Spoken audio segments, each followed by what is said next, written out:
stop and try again. All right. Hey, Sean, how's it going? Billy Raids, how you doing, buddy? This is going I'm to be a doing, big show, buddy.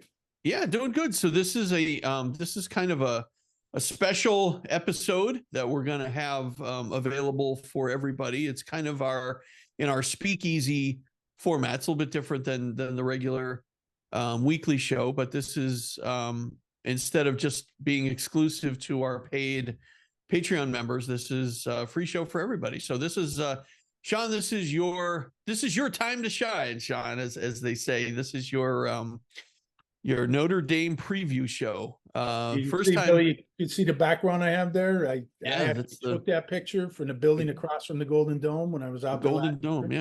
yeah. Or And, I as think Bobby Bacala would say, it's your hunch, right? Your hunchback, the fullback, the quarterback, and the you got your hunchback. quarterback, yeah.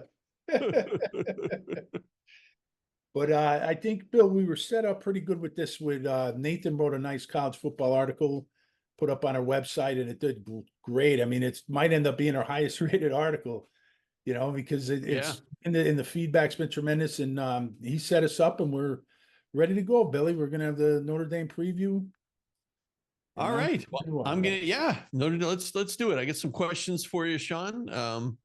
About the team this year. So let's get it kicked off. So I mean, the obvious question, Sean, is how far can this team go this year? What's the ceiling?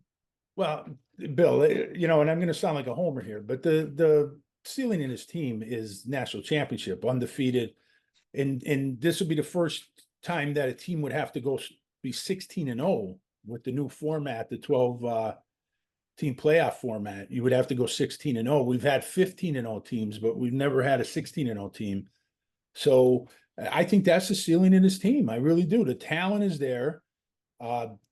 Freeman has his coordinators now. Arguably, with Mike Denbrock at offensive coordinator and Al Golden at defensive coordinator, Notre Dame has the best combination of coordinators. And, that's the ceiling, Billy. Yeah. I mean, as far as, I guess, injuries probably have a lot to do with it, Sean, right? I mean, if everybody can stay healthy. You have to take injuries into account. And listen, we've had, Benjamin Morrison, the All-American corner, who's going to be a first-round NFL pick. He'll probably come out early. But he was injured. He had surgery in the offseason. So he's expected to be back, but you never know, Billy. He might, in the first month, and we've had Mitchell Evans, All-American tight end, who might be a first-round pick. He had surgery in the offseason. How was he looking the first month? Did they take it easy with him?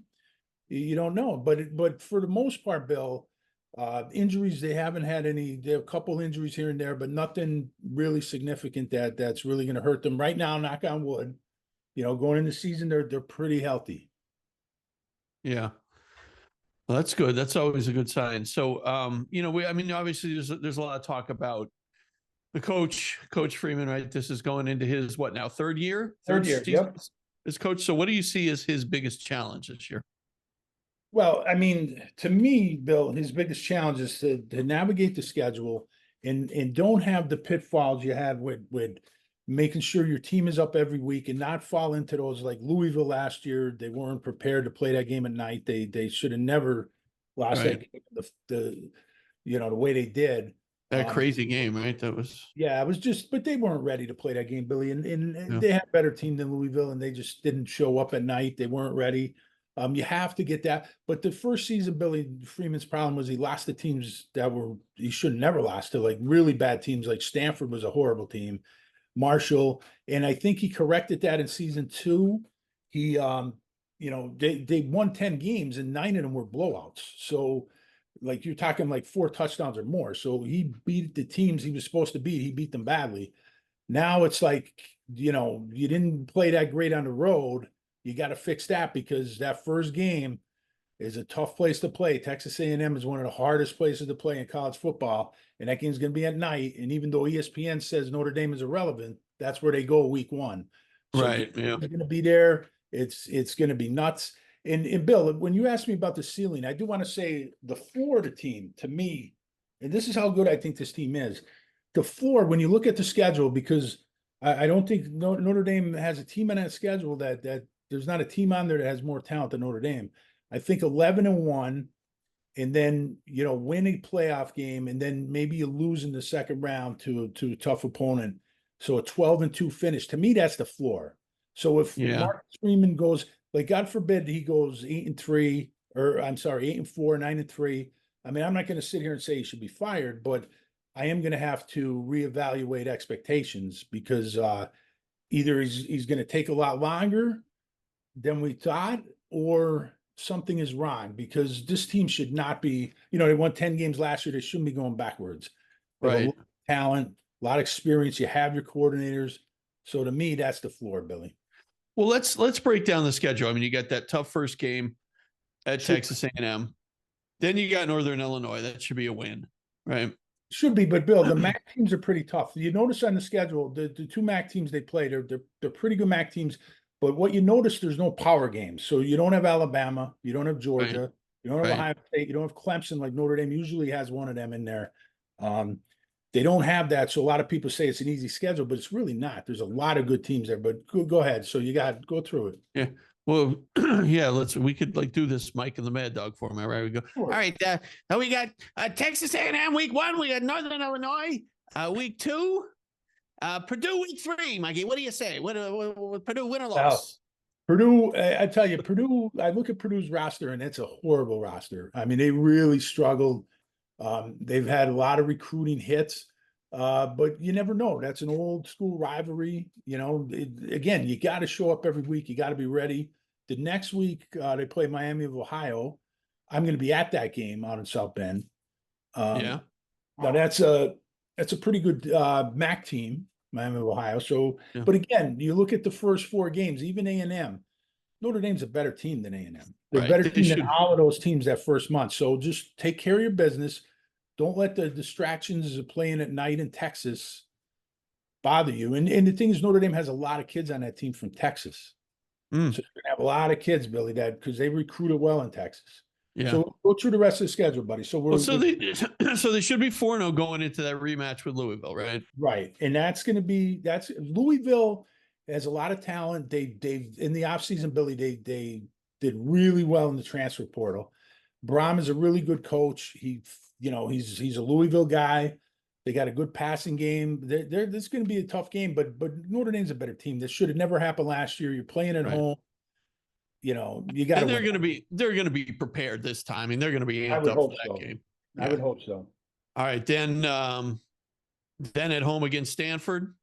Stanford's a horrible team, Billy. Their program is a disaster, but they are joining the ACC now. I don't know if that's going to help them. They fit academically there, but they lost to them a couple of years ago. A horrible Stanford team, Notre Dame lost. So you can't overlook anybody. Yeah. Then neutral site location versus Georgia Tech. Yeah, Georgia Tech's going to be an improved team, but their schedule is brutal. So I don't know what their record will be. They could have a bad record, but be a very dangerous, sneaky team. So that's a game Notre Dame's got to be up for. Yeah. And another neutral site game against Navy. Is that the Yeah, that's the Meadowlands game. I'm taking Nathan to that game. We're going to that game. Maybe going to the Army game at Yankee Stadium if I could take the Bronx at night again. I don't know. We're definitely going to the Navy game too. So that's a tricky game, Billy, because that you can never overlook that triple option, Billy. Well, they always play them tough, right? Navy's never going to quit. They're going to play. Right. That's a big time rivalry. A lot of history there. So can't take it out lightly. All right, then you're home to Florida State, which is going to be huge, Billy. Yep. That's going to be huge. I don't think Florida State's going to be as good as they were last year. Obviously, they were undefeated, but they still got a very talented roster. They get a very good coach, and that's going to be probably as close to a power game as you're going to get. Maybe A&M, you want to call that on the schedule? Yeah. All right, and then you got the next week is home to Virginia, which is going to be another very sneaky game, Billy. That's a trap game. Because this is what I talked about at the beginning, where Coach Marcus Freeman has to navigate that schedule, because this is a week, like, let's just say they beat Florida State in a tough game. Now you're coming back and you have to get that team ready, because Virginia don't care who you played last week. They are coming in. That's their Super Bowl. Playing Notre Dame is their Super Bowl. And they are going to be up for that game. And if you're coming off a tough physical game against Florida State, you got to get that team ready. There can't Right. be a letdown because Virginia could beat them. Virginia, they got Chris Tyree transferred from Notre Dame to his home state, Virginia, one of the fastest kids in the country. Virginia's got a good team, Billy. That's a trap game. It's a Yep. trap. I agree. All right. And then, as you mentioned, the Yankee Stadium game against Army. Right. Then the And final. Oh, go ahead. go ahead. No, I mean, that's, another triple option game. So you got to be careful. And Army's not going to quit. They're going to play right to the last whistle. All right. And then you got your regular season finale against USC, which is the annual game. And of course, that's I don't know how much longer we're going to have that because Lincoln Riley's already crying that they're going to the Big Ten, and Colin Coward is a big USC fan. He's on there crying that they want to get rid of that rivalry because they're playing too many Big Ten powers. But the thing is, USC I think is going to be Lincoln Riley's never played defense. Bill, his teams have never been good on defense, but he did hire some good defensive hires on the coaching side. He's made some good transfers in. And I think he's recruited decent on the defensive side. So if he could get that defense playing better, they might not be as dynamic as they've been with Caleb Williams on offense. right. But they're going to be pretty dangerous, and that's a rivalry. You can't take that for granted. I mean, no matter what USC's record is, it's in the Coliseum. It's going to be a battle. Yeah. All right, let's talk a little bit more specific about the team. So, as far as offense and defense, what do you think their strengths are? What are you most excited about? Well, on offense, Bill, what I'm excited about is obviously the quarterback position. So, Freeman, one of the weaknesses he recognized was Brian Kelly did not recruit top level quarterbacks. And when he did, he didn't develop them. And that was a problem. That was the gap problem he had with the Alabamas and the Ohio States and the Clemsons, and Freeman closed that. You got Riley Leonard transferred in. You got CJ Carr. I talked about him before, Billy, the most advanced high school quarterback I've ever seen. The spring, he did not disappoint. He was fantastic. Barring an injury, though, Riley's your guy. Riley's going to start. But remember, Riley got hurt in the Notre Dame Duke game last year. And, he's still slowly recovering. How's he going to be, at Texas A&M? Is he going to be ready? Are they going to have to bring in CJ Carr a little bit? But Riley gives them a dynamic, Bill, with his legs that could really cause a lot of problems because it opens up a lot of things. But for me, the most exciting team unit on Notre Dame is the running backs, Billy. I mean, Yeah. You lose Audric Estime to the Broncos, and Right. The two guys that were behind him last year, you had Jeremiah Love was a true freshman, and Jadarian Price was coming off an ACL injury, lost the whole year before. But those guys, they played a little bit last year, but Audric was the guy.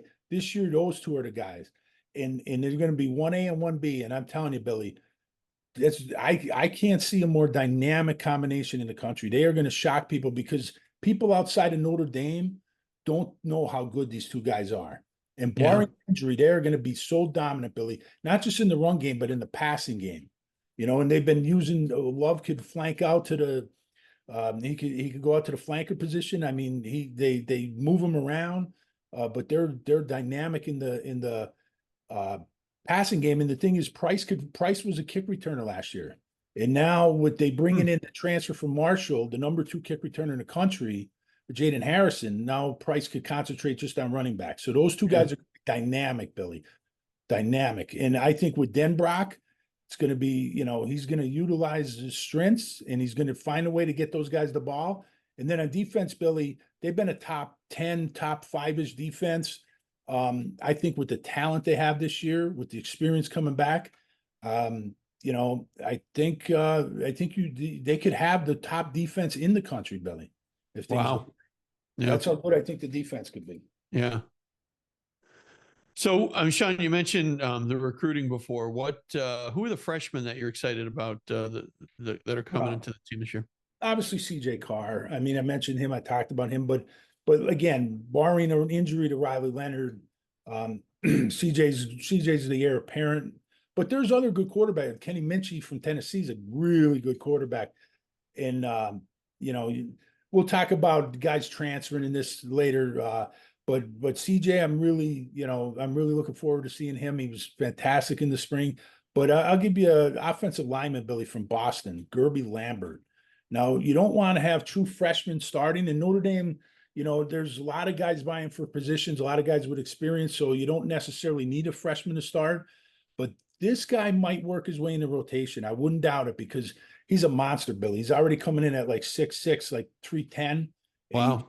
He just looks like a man among boys, Billy, out there. And Yeah. I'm looking forward to seeing him. There's a couple. Where's he from? He's from Boston. Oh, okay. He went to a private school up there, and he very smart kid. But he was a borderline 5-star recruit. Everybody in the country wanted him, and came down, I believe, Harvard and Notre Dame, Billy. Even though everybody wanted him, that's how smart the kid was. Wow. Harvard really made a push for him. But this kid is fantastic, and I think we got some freshman wide receivers coming in. I like Cam Williams and Micah Gilbert. I don't know if they're going to be able to get in a rotation. But then on defense, Billy, Kingston Viliama Asa, Hawaiian kid. And of course, he brings back memories of Manti Te'o. Right. He's the most advanced linebacker freshman coming in that I've seen since Manti. I mean, I don't know if I go as far as the instincts that Manti had, because I mean, if that catfishing thing didn't ruin his career, Billy, he would have been a fantastic NFL player. We'll have to do a show on that, Sean. We should, Billy, because what was done to him, that was a disgrace. I'm sure you saw the biography on, the documentary on that. Yeah, I thought it was really that was a hatchet job. Oh, it was terrible what they did to him. Yeah. Terrible what they did to him. But I think the Netflix special was pretty good, though. Yeah. But but this kid has those type of instincts, Billy. So another person on defense, Bryce Young, who's son of Bryant Young, Notre Dame great and NFL Hall of Famer from the 49ers. He's about 6'7", Billy. He's got arms like vines, and he's going to make an impact at defensive end. I mean, he's not going to start. They got guys to start, but he's too good to not have a package set to have him coming in rushing that quarterback, because he's a monster. Yeah. All right, Sean, let's keep going here. So, I mean, obviously we got some players whose eligibility is running out. Who do you see as far as players that kind of need to reach their potential this year? Well, that's a good question, Billy. There's I'll give you one on each side of the ball. On offense, I would say Deion Colsey. Deion is a wide receiver from Georgia, unbelievable talent. I mean, he's got the size speed combination that is very rare.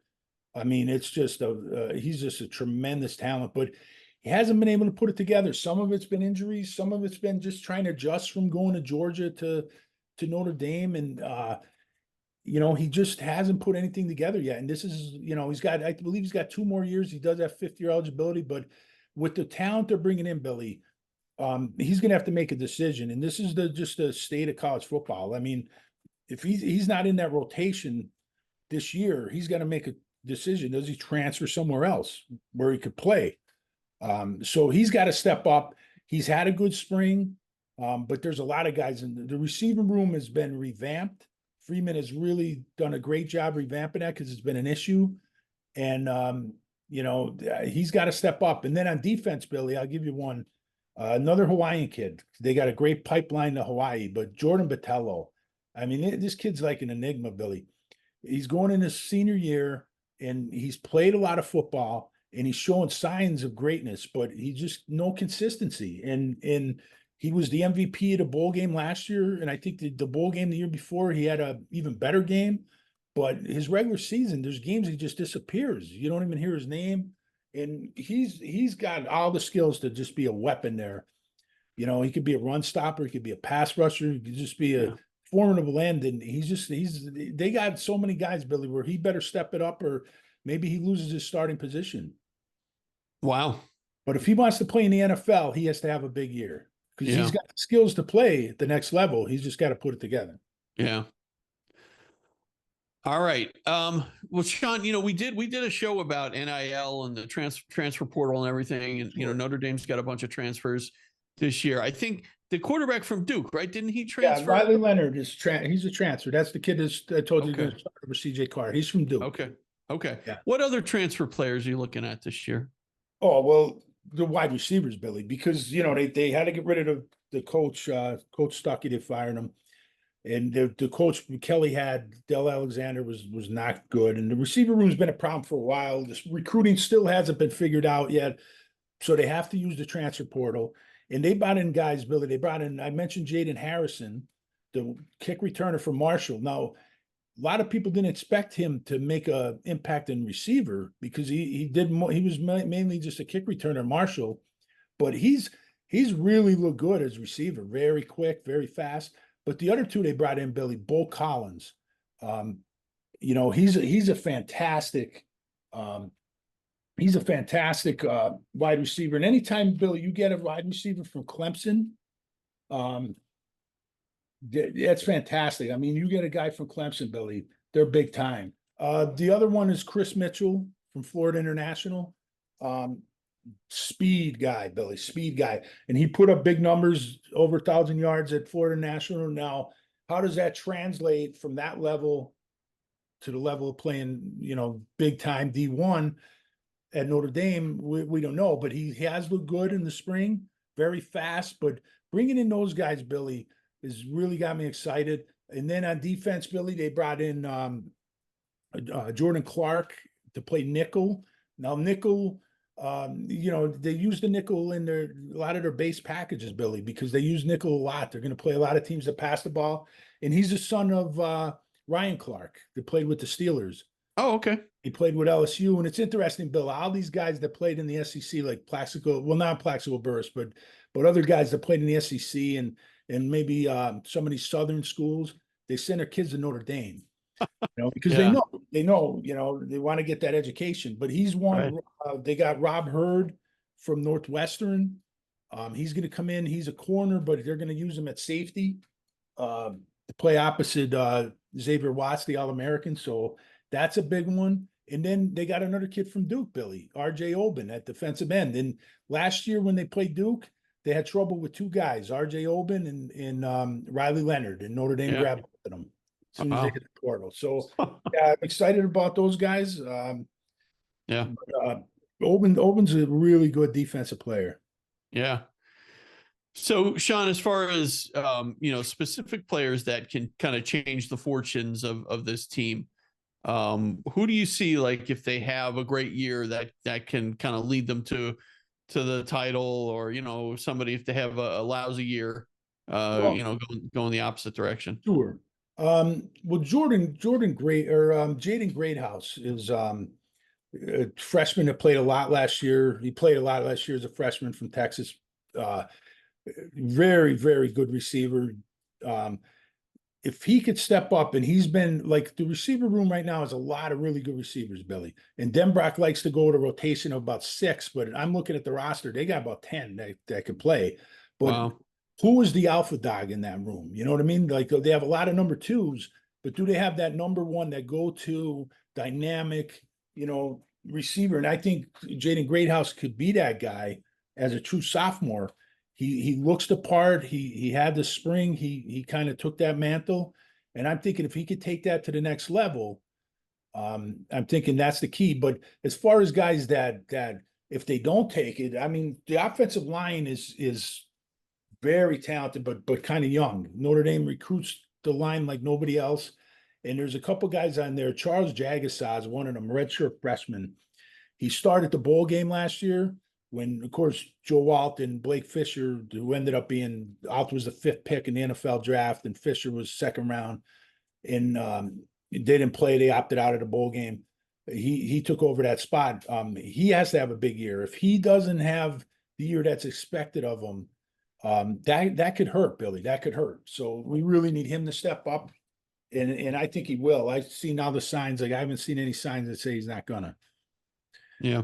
And that's on offense, Billy. On defense, there's one guy in defense, Billy, that I think he's the most dynamic player I've seen in a long time, and that's Jalen Sneed, kid from South Carolina, just unbelievable speed. And his first 2 years, you've seen flashes of it, but now he's starting to get consistency, and they're going to move him around. You'll see him at Rover. You'll see him at Will.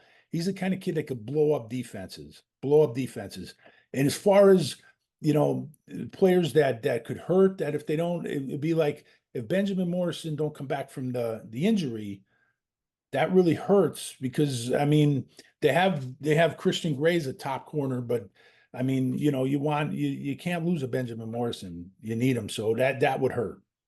Right. Yeah. Yeah.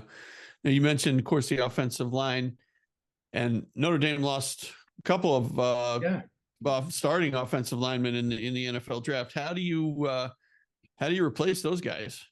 Well, the thing is, Notre Dame's recruits there, like they just give me another 5-star. I mean, they recruit 5 stars after 5 stars.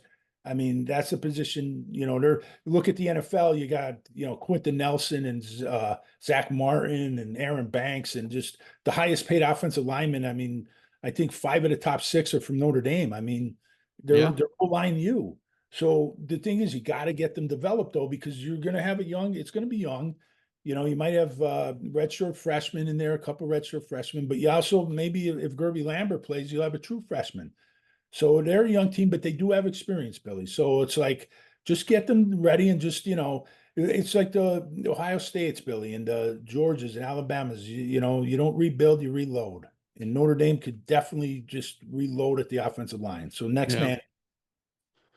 What about players transferring out, Sean? Yeah, Billy, this is just the world we live in. Like you look at Notre Dame's quarterback room, and you got 4 really good quarterbacks. So you got Riley Leonard, is going to be the starter, but he's in his senior year. He's transferred in. Got CJ Carr's a true freshman.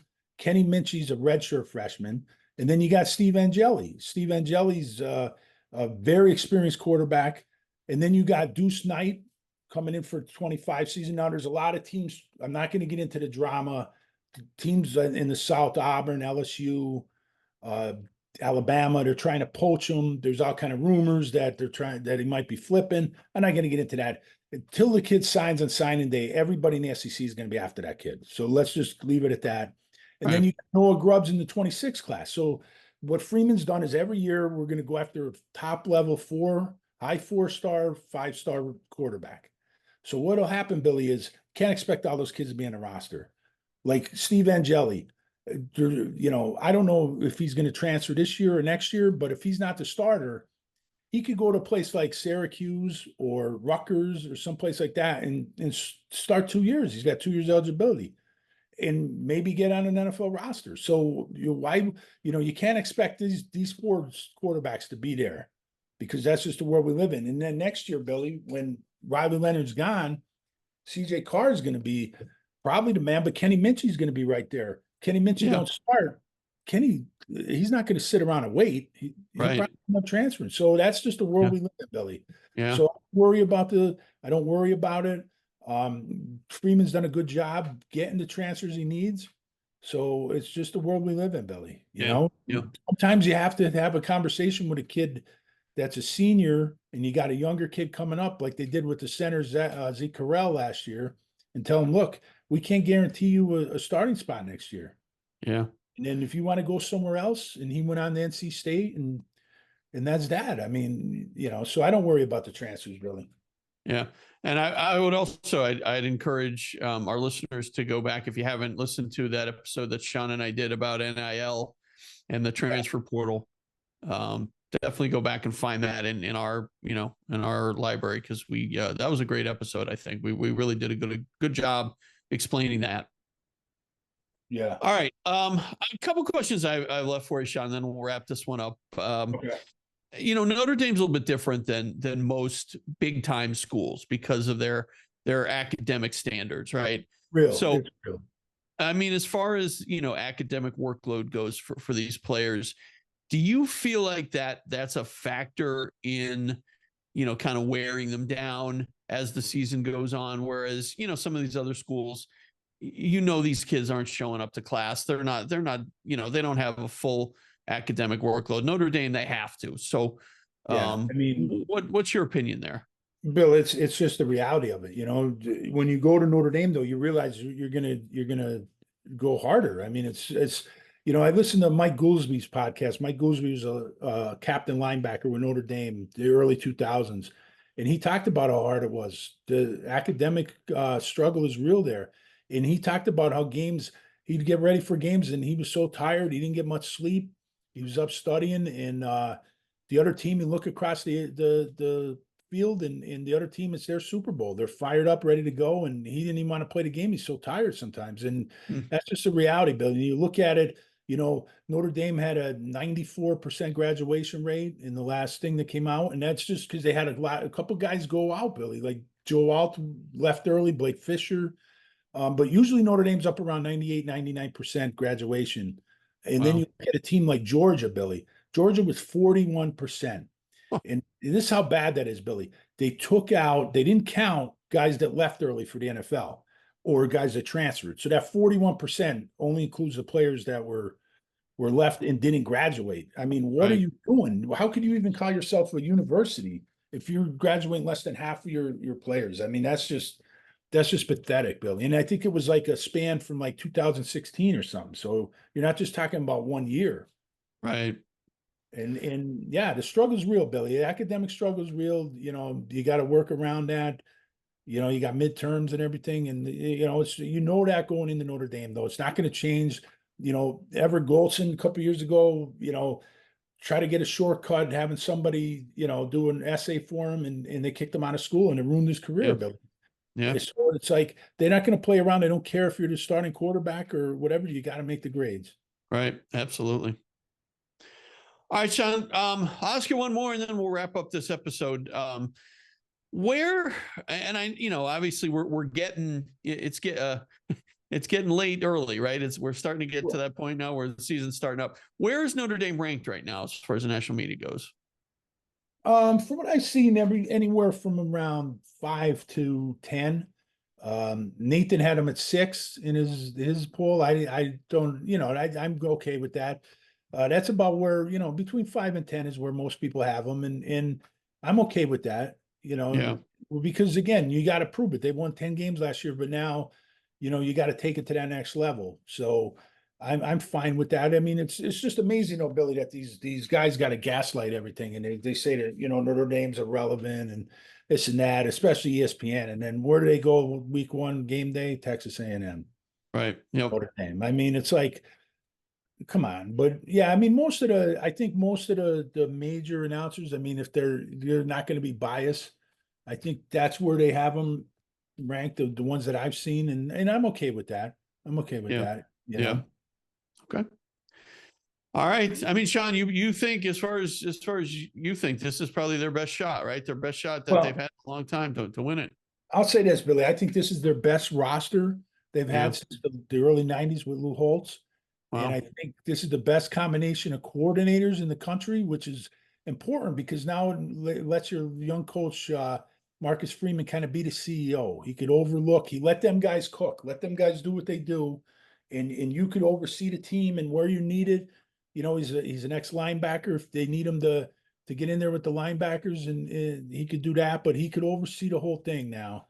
And I think, I think this is it. I mean, again, if they go 8-4, 9-3, I'm going to be concerned, Billy. But I'm not going to sit here and say, like, I know the Notre Dame fan base will go crazy and they'll say fire Freeman, and I'm not going to go that far. But I am going to be concerned if they, like I said, the Florida's team is 12-2 with a playoff win. That's the floor. Yeah. So if anything less than that, I'm going to be a little concerned. Yeah. Because there's no Clemson's on the schedule. There's no Ohio States. There's no Georgias. There's no Alabamas. But that doesn't mean the schedule's easy because we went through it. But yeah. All right. All right, Sean. This was, you did a great job. Great analysis here. And I would say, if you like what you heard, subscribe to us on YouTube. Hit that notification bell. If you're listening on the podcast feed, make sure you rate and review.